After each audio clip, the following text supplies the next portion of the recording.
Good morning friends, હું અજય ત્રિવેદી અને આજે આપણે ગાલા એસાઇનમેન્ટ પેપર 3 સાયન્સ ના વિભાગ A અને એના હેતુલક્ષી પ્રશ્નો આજે આપણે શીખવાના છીએ. મિત્રો, આ પહેલા આપણે પેપર 6, 5 અને 4 ના હેતુલક્ષી પ્રશ્નો ખૂબ સારી રીતે સમજી ચૂક્યા છીએ. એટલે હવે તમને ખ્યાલ આવી ગયો હશે કે પ્રશ્નો કેવા પૂછાશે, એના આન્સર કેવી રીતે આપવાના અને તૈયારી પણ કેવી રીતે કરવી. તો આજે આપણે પેપર 3 ના હેતુલક્ષી જોઈએ. તો અહીંયા સૌપ્રથમ પહેલા વિકલ્પો પૂછાશે અને એમાં પહેલો વિકલ્પ છે કેલ્શિયમ કાર્બોનેટ ને ગરમ કરવાથી થતી પ્રક્રિયા એ કઈ પ્રક્રિયા છે? હવે જુઓ, કેલ્શિયમ કાર્બોનેટ કહે છે એટલે એનું રાસાયણિક સમીકરણ શું થશે? જોજો બરોબર. કેલ્શિયમ કાર્બોનેટ એટલે એનું સૂત્ર થાય CaCO3. એને શું કહે છે? ગરમ કરવાથી. ગરમ એટલે ઉષ્મા આપવાથી. આ ગરમ કરવા માટેનું ચિહ્ન છે અને ગરમ કરીએ તો કેલ્શિયમ કાર્બોનેટ નું વિઘટન થઈ અને અહીંયા શું બનશે? આપણી પાસે કેલ્શિયમ કાર્બોનેટ એટલે કે CO2 અને પ્લસ કેલ્શિયમ ઓક્સાઇડ છૂટા પડશે. બરોબર? એટલે થયું શું? અહીંયા જુઓ, એકમાંથી અહીંયા એક પદાર્થ હતો અને એક પદાર્થમાંથી નિપજ આપણને કેટલી મળી? 2 નિપજો મળી. અને જ્યારે એકમાંથી 2 નિપજ મળે તો આ યાદ રાખજો, હંમેશા એ વિઘટન પ્રક્રિયા હોય. કેવી પ્રક્રિયા હોય મિત્રો? વિઘટન. એટલે B વિકલ્પ આપણો સાચો જવાબ છે, વિઘટન. હવે બીજું કે અહીંયા આ સિવાય આપણને સંયોગીકરણ, વિસ્થાપન અને દ્વિવિસ્થાપન આપેલું છે. તો એના માટે આ એક ખાસ શોર્ટ ટ્રીક અપ રાખજો કે એકા ડબલ. એકા ડબલ એટલે એકમાંથી 2 નિપજ મળવી એટલે એકા ડબલ. અને એકા ડબલ હોય તો હંમેશા વિઘટન પ્રક્રિયા યાદ રાખવાની. બરોબર? ત્યાર પછી ડબલ કા એક એટલે કે 2 પ્રક્રિયકો હોય અને એમાંથી એક નિપજ મળે એટલે કે એકા ડબલ હોય તો વિઘટન અને ડબલ કા એક હોય તો સંયોગીકરણ. કઈ યાદ રાખશો? સંયોગીકરણ. અને ત્રીજું યાદ રાખજો શોર્ટ ટ્રીક કે इसकी टोपी उसके सर. શું યાદ રાખશો? इसकी टोपी उसके सर એટલે એ હંમેશા વિસ્થાપન પ્રક્રિયા આવે. કઈ પ્રક્રિયા આવે? વિસ્થાપન. અને જો ઘર બદલવાની ક્રિયા થાય તો એને હંમેશા દ્વિવિસ્થાપન કહેવાય. બરોબર?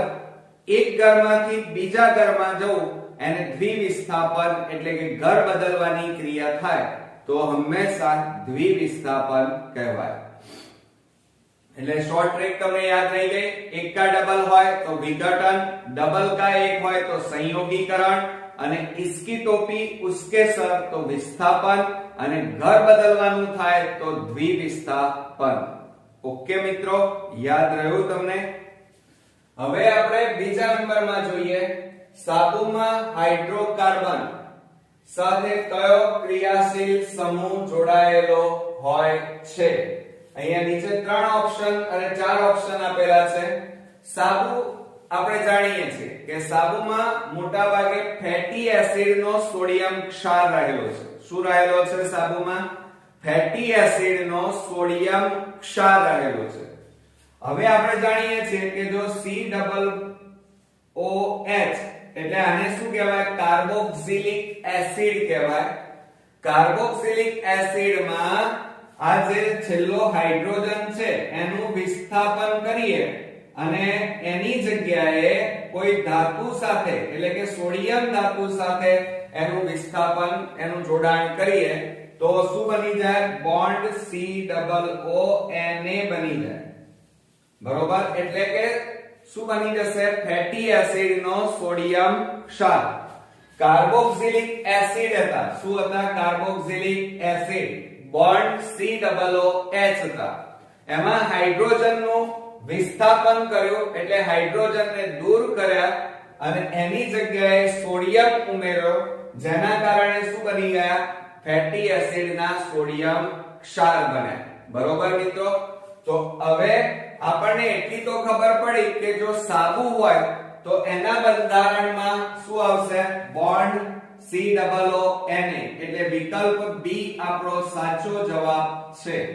પરંતુ જો આની જગ્યાએ સાબુની જગ્યાએ તમને ડિટર્જન્ટ એટલે પાવડર આપ્યો હોય,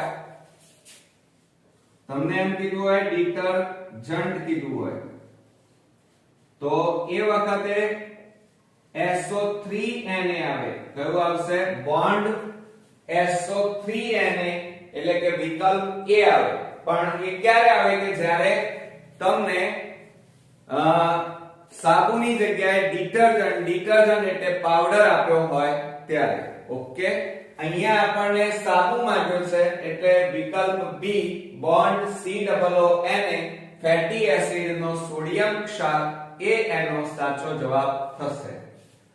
હવે ત્રીજા નંબરમાં મૂત્રપિંડના કયા ભાગમાં રુધિરના ગાળણની ક્રિયા થાય છે?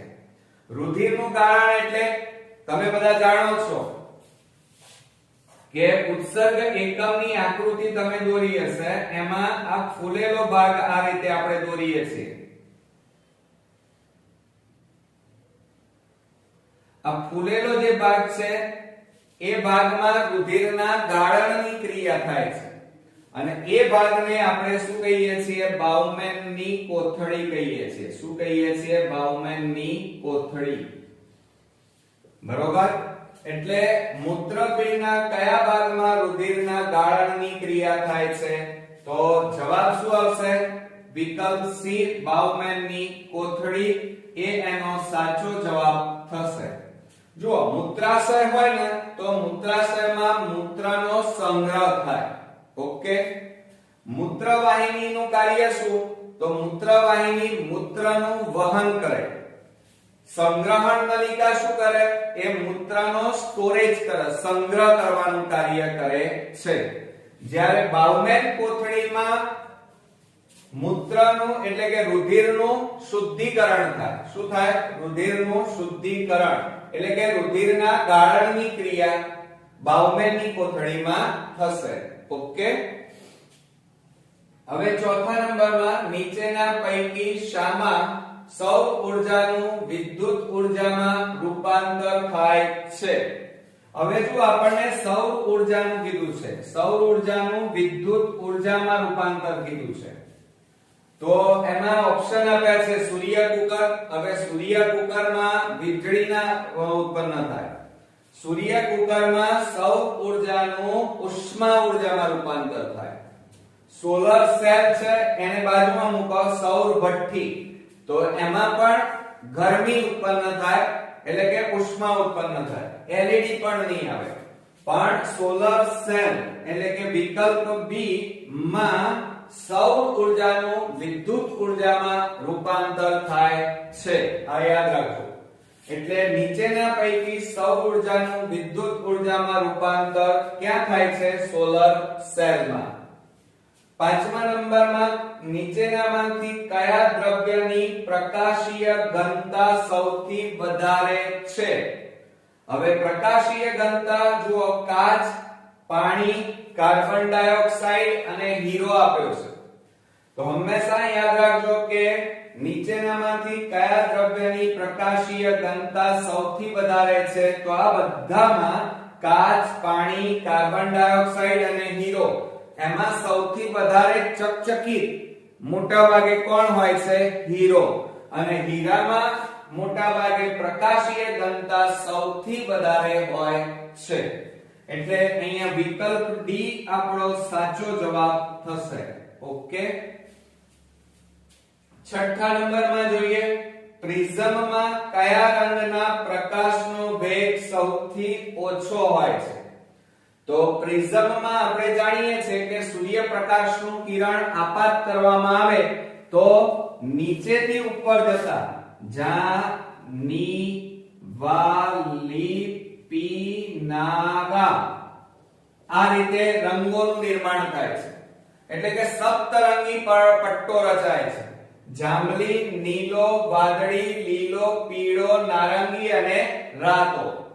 તો આમાં જો પ્રિઝમમાં કયા રંગના પ્રકાશનો વેગ સૌથી ઓછો હોય છે? તો વેગ છે ને એ જાંબલી રંગનો વેગ સૌથી ઓછો હોય છે. આ યાદ રાખજો. જ્યારે સૌથી વેગ વધારે કોનો હોય છે? રાતા રંગનો. આનો રાતા રંગનો વેગ સૌથી વધારે હોય છે. આ યાદ રાખજો. એટલે ફેરવીને આની જગ્યાએ લાલ રંગનું પૂછવામાં આવશે. બરોબર, ગયા પેપરમાં આપણે જોયું પણ છે. અને જાંબલી રંગ છે એનું વિચલન વધારે થાય. આનું વિચલન વધારે થાય. જ્યારે રાતા રંગનું વિચલન કેવું થાય? સૌથી ઓછું થાય. આ યાદ રાખવાનું છે, કારણ કે બીજા પણ એમસીક્યુ આ રીતે પૂછી શકાય. અને માટે તમારે એક સૂત્ર યાદ રાખવાનું. આ યાદ રાખજો, મોસ્ટ ઇમ્પોર્ટન્ટ છે. વેગ ચલે છે 1 વિચલન. આ યાદ રાખજો. શું આપણે અહીંયા લખ્યું? વેગ ચલે છે 1 વિચલન. ઓકે, એટલે વેગ ઓછો હોય તો વિચલન કેવું થાય? વધારે. વેગ વધારે હોય તો વિચલન કેવું થાય? ઓછું. ઓકે, ખ્યાલ આવ્યો ને મિત્રો? આ સૂત્ર પણ યાદ રાખજો. જાની વાલી પીના રા. એટલે પ્રિઝમમાં કયા રંગના પ્રકાશનો વેગ સૌથી ઓછો છે? તો અહીંયા વિકલ્પ ડી જાંબલી રંગ એ આપણો સાચો જવાબ આવશે. હવે મિત્રો આપણે ખાલી જગ્યાઓ જોવા જવાના છીએ. હવે ખાલી જગ્યાઓમાં જુઓ શું આપ્યું છે? ઇથાઇન એ ખાલી જગ્યા પ્રકારનો હાઇડ્રોકાર્બન સંયોજન છે. અને નીચે આપણને વિકલ્પ બે આપ્યા છે, ઓપ્શન આલ્કીન અને આલ્કાઇન આપ્યા છે. બરોબર, હવે જો ઇથાઇન શબ્દ વપરાયો છે. આ ઇથાઇન, અહીંયા કયો શબ્દ વપરાયો છે? ઇથાઇન. એટલે આપણે જ્યારે બોલીએ ત્યારે પાછળ પ્રત્યય કયો લાગે છે? ઇથાઇન એટલે આઇન પ્રત્યય લાગે છે. કયો પ્રત્યય લાગે છે? આઇન. આઇન નો મતલબ શું થાય? તો હંમેશા કાર્બન કાર્બન વચ્ચે જ્યારે ત્રણ બંધ હોય, કાર્બન કાર્બન વચ્ચે કેટલા બંધ હોય મિત્રો? ત્રણ બંધ હોય, તો એ હંમેશા કેવો કહેવાય? આલ્કાઇન કહેવાય. કેવો કહેવાય? આલ્કાઇન. સમજો જરા. અને આલ્કાઇન હોય તો પછી હંમેશા ધ્યાન રાખજો કે આ ઇથાઇન એ કેવા બંધવાળો? આલ્કાઇન પ્રકારનું હાઇડ્રોકાર્બન સંયોજન છે. કેમ? કારણ કે પાછળ કયો પ્રત્યય લાગે છે? આઇન પ્રત્યય લાગે છે. આઇન એટલે જુઓ, આમાં કયો પ્રત્યય લાગે? ઇન. જ્યારે આમાં આઇન એટલે આલ્કાઇન. આલ્કાઇન એટલે ત્રણ બંધવાળા કહેવાય. તો અહીંયા ખાલી જગ્યામાં જવાબ આવશે આલ્કાઇન. 8મા નંબરમાં જોઈએ, આધુનિક આવર્ત કોષ્ટકના સમૂહમાં ખાલી જગ્યા તત્વોને નિષ્ક્રિય વાયુ કહે છે. હવે નિષ્ક્રિય વાયુ કોને કહેવાય? તો જેની છેલ્લી કક્ષા, અંતિમ કક્ષા સંપૂર્ણ ભરાયેલી હોય. બરોબર, તો એ તત્વ રાસાયણિક રીતે હંમેશા નિષ્ક્રિય હોય. સમજો જરા. અથવા બીજી રીતે કહીએ તો જો તમે ધરાઈને જમ્યા હોય તો તમે તમારા ઘરમાં ડબ્બા ફેંકવાનું બંધ કરી નાખો. સમજણ પડી? દાખલા તરીકે તમે ઘરે જમી લીધું હોય અને પછી તમારી મમ્મી નાસ્તો આપે તરત જ, તો તમે કરશો ના. તમે ડબ્બા ફેંકશો ઘરમાં? ના. એટલે એનો મતલબ એ થયો કે તમે ધરાઈ ગયેલા છો. એમ જે તત્વ સંપૂર્ણ રીતે ધરાઈ ગયેલું છે એ તત્વ રાસાયણિક રીતે કેવું હોય? નિષ્ક્રિય. ખ્યાલ આવ્યો કે ના આવ્યો? દાખલા તરીકે આપણે જાણીએ છીએ કે આધુનિક આવર્ત કોષ્ટકના કયા સમૂહમાં? તો આપણે 18મા સમૂહની અંદર જોજો. તમે આધુનિક આવર્ત કોષ્ટક જોશો એમાં 18મા સમૂહની અંદર દાખલા તરીકે હિલિયમ, પછી આર્ગોન, પછી ક્રિપ્ટોન, ઝેનોન, રેડોન, આ બધા 18મા સમૂહના તત્વો છે કે જેની છેલ્લી કક્ષામાં 8 ઇલેક્ટ્રોન આવેલા છે. છેલ્લી કક્ષામાં કેટલા છે? 8. અને 8 ઇલેક્ટ્રોન હોય એટલે એનો મતલબ કે છેલ્લી કક્ષા એમની ભરાયેલી છે, બરોબર? અને ભરાયેલી છે એટલે એમની પાસે એક પણ ઇલેક્ટ્રોન વધારાનો પણ નથી કે ઓછો પણ નથી. સંપૂર્ણ એમની બધી જ કક્ષાઓ ભરાયેલી છે. એટલા માટે આ 18મા તત્વના 18મા સમૂહના બધા જ તત્વો રાસાયણિક રીતે કેવા છે? નિષ્ક્રિય છે. ખ્યાલ આવ્યો? તો અહીંયા જવાબમાં કયા આવશે? 18મા. હવે ત્યાર પછી 9મા નંબરમાં જોઈએ, સ્વાદુરસમાં ચરબીના પાચન માટે ખાલી જગ્યા ઉત્સેચક છે. હવે સ્વાદુરસમાં સ્વાદુરસ ઉત્પન્ન ક્યાંથી થાય? સ્વાદુપિંડમાંથી. સ્વાદુપિંડ નામની ગ્રંથિમાંથી સ્વાદુરસ ઉત્પન્ન થાય અને સ્વાદુરસમાં ચરબીના પાચન માટે શું આવેલું હોય છે? લાઇપેઝ નામનો ઉત્સેચક આવેલો હોય છે. કયો ઉત્સેચક આવેલો હોય છે? લાઇપેઝ. યાદ રાખજો. ત્યાર પછી 10મા નંબરમાં જોઈએ, પરાગાસન એ ખાલી જગ્યાનો એક ભાગ છે. પરાગાસન ક્યાં આવેલું હોય? તો તમે બધા જાણો છો, આપણે આવી આકૃતિ દોરતા હતા. તો આ જે ભાગ છે એને પરાગાસન કહેવાય. શું કહેવાય? પરાગાસન. અને એ કોનો ભાગ છે? તો આપણે જાણીએ છીએ પરાગાસન એ સ્ત્રીકેસરનો એક ભાગ છે. અને એના ઉપરથી પરાગનયનની વ્યાખ્યા પૂછાય કે પુકેસરની પરાગરજ સ્ત્રીકેસરના પરાગાસન પર, જો બોલાયું શું? સ્ત્રીકેસરના પરાગાસન પર સ્થાપિત થવાની, પ્રસ્થાપિત થવાની ક્રિયાને પરાગનયન કહે છે. એટલે પરાગાસન એ કોનો ભાગ છે? તો સ્ત્રીકેસરનો એક ભાગ છે. હવે ત્યાર પછી 11મા નંબરમાં કાચનો નિરપેક્ષ વક્રીભવનાંક ખાલી જગ્યા હોય છે. હવે આપણે બધા જાણીએ છીએ કે કાચનો નિરપેક્ષ વક્રીભવનાંક આપણે ગયા પેપરમાં જોયું છે, પેપર નંબર 4 માં. એમાં કેટલો આવશે મિત્રો? યાદ રાખજો, મોસ્ટ ઇમ્પોર્ટન્ટ છે 1.5. કેટલો છે? આ સર્વસામાન્ય તમારે યાદ જ રાખવું પડશે. 12મા નંબરમાં જોઈએ તો સૂર્યની અંદાજિત ઉંમરની વાત છે. તો સૂર્યની અંદાજિત ઉંમર વર્ષમાં ખાલી જગ્યા છે 5 કરોડ કે 5 અબજ. તો યાદ રાખજો કેટલી એની ઉંમર છે? 5 અબજ. તો મિત્રો આ રીતે મોટા ભાગની જે ખાલી જગ્યાઓ, ખરા ખોટા અને વિકલ્પો આમ ઈઝી આવશે, પણ રીડિંગ કરેલું હશે તો તમે મોટા ભાગના બધા જ સાચા જવાબ લખી શકશો. સાથે સાથે જે ચેપ્ટર 5 છે આવર્ત કોષ્ટક માટેનું, તો એના તમે MCQ ખાસ તૈયાર કરજો, કારણ કે એમાં તમને, અને બીજું છે કે વક્રીભવનાંકના જે પાણી, હીરો, આ બધાના વક્રીભવનાંક તમે ખાસ તૈયાર કરજો, બરોબર? તો તમે ક્યાંય તકલીફ પડશે નહીં. તો હવે આપણે ખરા ખોટા જોઈએ. હવે ફ્રેન્ડ્સ આપણે ખરા ખોટા જોઈએ. ખરા ખોટામાં ચેપ્ટર 5 માંથી પૂછાયો છે, મેન્ડેલિફનો આવર્ત નિયમ પરમાણ્વીય ક્રમાંક પર આધારિત હતો. હવે જો મિત્રો તમે થિયરીઓ જો ખાસ તૈયાર કરી હોય તો તમને આ જે વિકલ્પો છે એટલે કે હેતુલક્ષી પ્રશ્નોના જવાબ આપવામાં બહુ જ સરળતા રહેશે. જુઓ અહીંયા શું કીધું છે? મેન્ડેલિફનો આવર્ત નિયમ પરમાણ્વીય ક્રમાંકના આધારે આધારિત હતો. તો આ વિધાન કેવું છે? ખોટું. કેમ?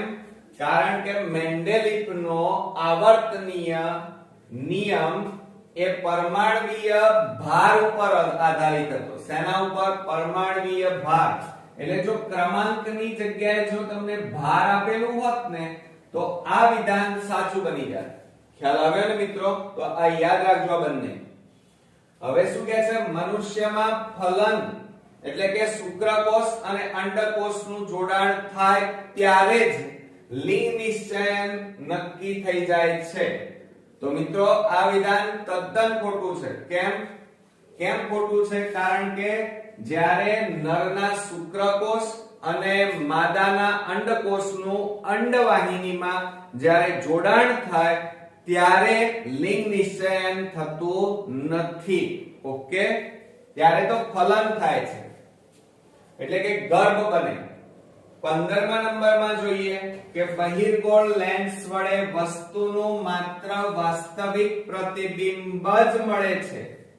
હવે તમને યાદ હશે કે બહિર્ગોળ લેન્સ વડે વસ્તુનું હંમેશા વાસ્તવિક અને આભાસી પ્રતિબિંબ મળે. કેવું મળે? એકલું વાસ્તવિક ના મળે, આભાસી પણ મળે. એટલે અહીં તો એમ કહે છે કે વાસ્તવિક જ મળે. તો આ વિધાન પણ કેવું છે મિત્રો? ખોટું છે. કારણ કે વાસ્તવિક અને આભાસી પ્રતિબિંબ મળે.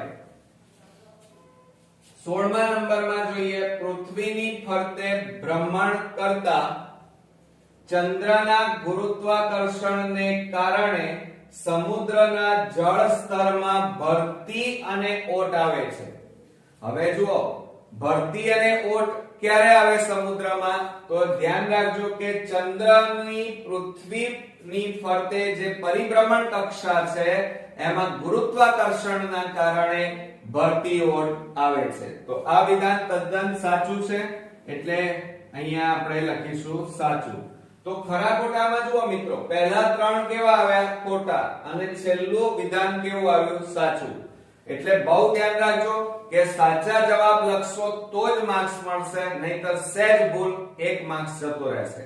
અને 1 માર્ક્સ આપણા માટે બહુ જ કિંમતી છે. હવે જવાબ કીધું છે, માંગ્યા મુજબ જવાબ લખો.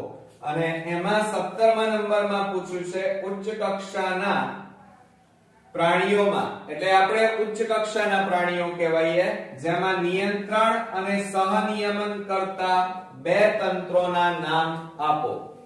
હવે જુઓ કે સહનિયમન અને નિયંત્રણ, તો આપણે જાણીએ છીએ કે ઉચ્ચ કક્ષાના પ્રાણીઓમાં નિયંત્રણ અને સહનિયમન કરતા 2 તંત્રો કયા કયા છે? એક તો ચેતાતંત્ર અને બીજું છે અંતઃસ્ત્રાવી તંત્ર. આ મોસ્ટ એમ્પી છે, યાદ રાખજો. અને આ બંને તંત્રો ભેગા મળી જો નિયંત્રણ અને સહનિયમનની ક્રિયાઓ કરે છે. ત્યાર પછી કાનની બૂટ વિશેની, કાનની બૂટ ક્યાં છે? આ રહી જુઓ, આને કાનની બૂટ કહેવાય. આ કાન એટલે કર્ણપલ્લવ કહેવાય. આ કર્ણપલ્લવમાં નીચેનો જે ભાગ છે એને કાનની બૂટ કહેવાય. એમાં પ્રભાવી અને પ્રચ્છન્ન અભિવ્યક્તિ કઈ છે? તો કાનની બૂટ આ રીતે છૂટી હોય તો એને પ્રભાવી લક્ષણ કહેવાય. પણ જો કાનની બૂટ આ રીતે જોડાયેલી, ચોટેલી હોય તો એ હંમેશા પ્રચ્છન્ન લક્ષણ કહેવાય.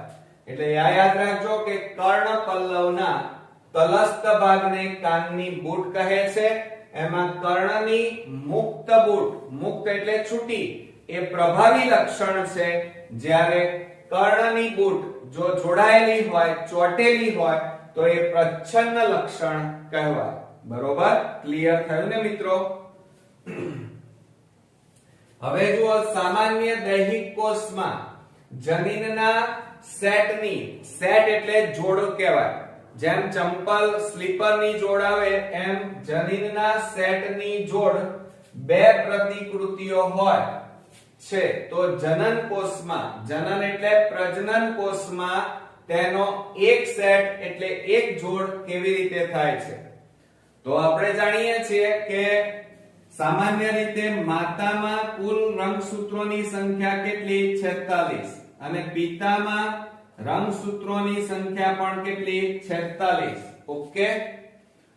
હવે જ્યારે આ બંને વચ્ચે પ્રજનન થાય ત્યારે જે, એટલે કે કહેવાનો મતલબ એ છે કે માતામાં જે અંડકોષ હોય એમાં 23 એટલે કે 50% અડધા રંગસૂત્રો આવે, અને પિતા તરફથી અડધા રંગસૂત્રો એટલે 23 આવે અને આ 23 ભેગા થઈ અને કુલ કેટલી જોડ બનાવે 23 જોડ એટલે 46 રંગસૂત્રો બનાવે બરોબર તો આ ક્રિયા ક્યારે થાય એટલે કે બે માંથી એક બનવું ખ્યાલ આવ્યો જો અહીંયા શું કહે છે જમીનના સેટની કેટલી પ્રતિકૃતિઓ છે બે માંથી કેટલી બની જાય છે એક બની જાય છે એટલે અડધી બની જાય છે તો અડધી ક્યારે બને કે જ્યારે એમની વચ્ચે અર્ધીકરણની ક્રિયા થાય અર્ધીકરણ અથવા એને શું કહેવાય અર્ધસૂત્રી ભાજન કહેવાય શું કહેવાય અર્ધસૂત્રી ભાજન એટલે કે માતાના અડધા લક્ષણો અને પિતાના અડધા લક્ષણો આ રીતે અડધા અડધા ભેગા થઈ અને એક જોડ બની જાય એને અર્ધીકરણ અથવા અર્ધસૂત્રી ભાજન કહેવાય એટલે અહીંયા જવાબમાં શું આવશે અર્ધીકરણ પણ લખી શકો અથવા અર્ધસૂત્રી ભાજન પણ લખી શકાય હવે 20મા નંબરમાં આપણને એમ કીધું છે ચલ અવરોધ એટલે શું હવે મિત્રો ચલ અવરોધ એટલે એમાં એમ કહી શકાય કે જુઓ સામાન્ય રીતે જેનો અવરોધ સતત બદલાતો રહેતો હોય જેનો અવરોધ સતત બદલાતો રહેતો હોય સતત બદલાતો રહેતો હોય તેવા અવરોધને ચલ અવરોધ કહેવાય 21મા નંબરમાં જુઓ હવે ઈઝી છે એકદમ વાહનો માટે કયું બળતણ સૌથી સ્વચ્છ અને ઉત્તમ ગણવામાં આવે છે તો તમે બધા જાણો છો કે અત્યારે સૌથી સ્વચ્છ અને ઉત્તમ બળતણ કયું તો CNG એટલે કોમ્પોસ્ટ નેચરલ ગેસ ઓકે ખ્યાલ આવ્યો ત્યાર પછી ઓઝોનનું આણ્વીય સૂત્ર જણાવો ઓઝોનનું આણ્વીય સૂત્ર તમે નાના ધોરણમાં પણ ભણી ચૂક્યા છો મિત્રો એટલે આવડતું હશે તમને O3 થાય શું થાય O3 23મા નંબરમાં કઈ નકામી વસ્તુઓનું પુનઃ ચક્રીયકરણ કરી શકાય છે તો પુનઃ ચક્રીયકરણ એટલે વાપર્યા પછી પણ ફરીથી એને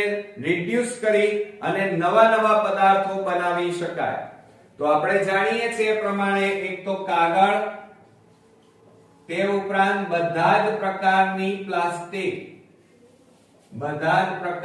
પ્લાસ્ટિકના સાધનો બરોબર તો એ બધાને આપણે પુનઃ ચક્રીયકરણ કરી અને ફરીથી એનો ઉપયોગ કરી શકાય છે હવે લાસ્ટ જોઈએ આ પેપરનો ક્વેશ્ચન્સ જોડકા જોડો એમાં વિભાગ A માં ગ્રંથિને અંગ્રેજીમાં ગ્લેન્ડ કહેવાય GLAND ગ્લેન્ડ એટલે ગ્રંથિ એમાં બે ગ્રંથિ આપી છે સ્વાદુપિંડ અને બીજું છે અંડપિંડ અને એમાંથી અંતઃસ્ત્રાવ ઉત્પન્ન થાય છે વિભાગ B માં અંતઃસ્ત્રાવને અંગ્રેજીમાં હોર્મોન્સ કહેવાય બરોબર એમાં 1 2 અને 3 આપ્યા છે ટેસ્ટોસ્ટેરોન ઇન્સ્યુલિન અને ઇન્સ્ટ્રોજન હવે જુઓ સ્વાદુપિંડ આપણે અગાઉ પણ ભણ્યા છીએ અને અત્યારે હાલ સૌથી વધારે ભારત દેશમાં જેની દવા પણ અસરકારક બહુ નથી અને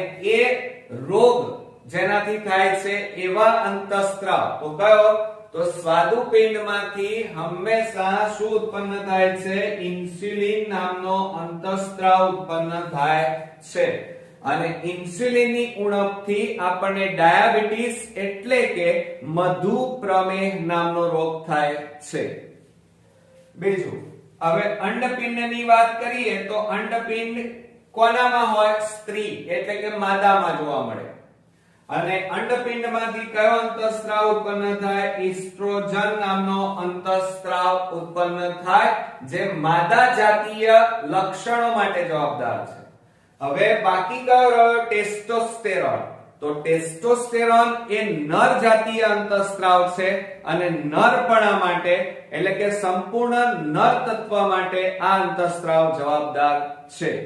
આવડશે ને મિત્રો? તો આ હતા આપણા પ્રશ્નપત્ર 3 ના ગાલા એસાઇનમેન્ટના હેતુલક્ષી પ્રશ્નોના જવાબ.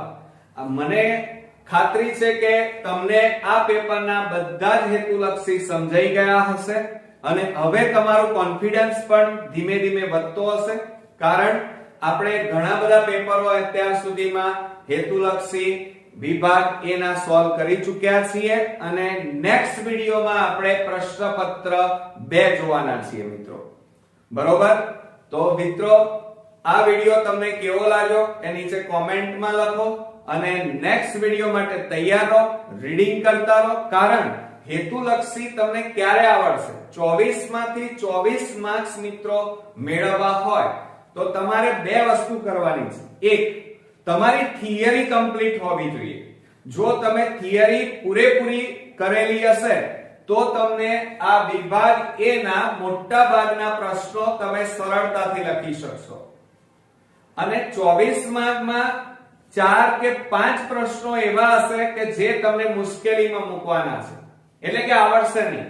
તો એ પ્રશ્નો તમારે છોડી નથી દેવાના, કારણ કે 5 માર્ક્સ જવા ના દેવાય. તો એ 5 થી 7 માર્ક્સ માટે મિત્રો તમારે આ પેપરોનું સોલ્યુશન કરતા રહેવું, જેના કારણે તમને 24 માર્કના પ્રશ્નો ઈઝીલી આવડી જાય અને તમે સાયન્સમાં 80 માંથી 80 માર્ક્સ સરળતાથી મેળવી શકો.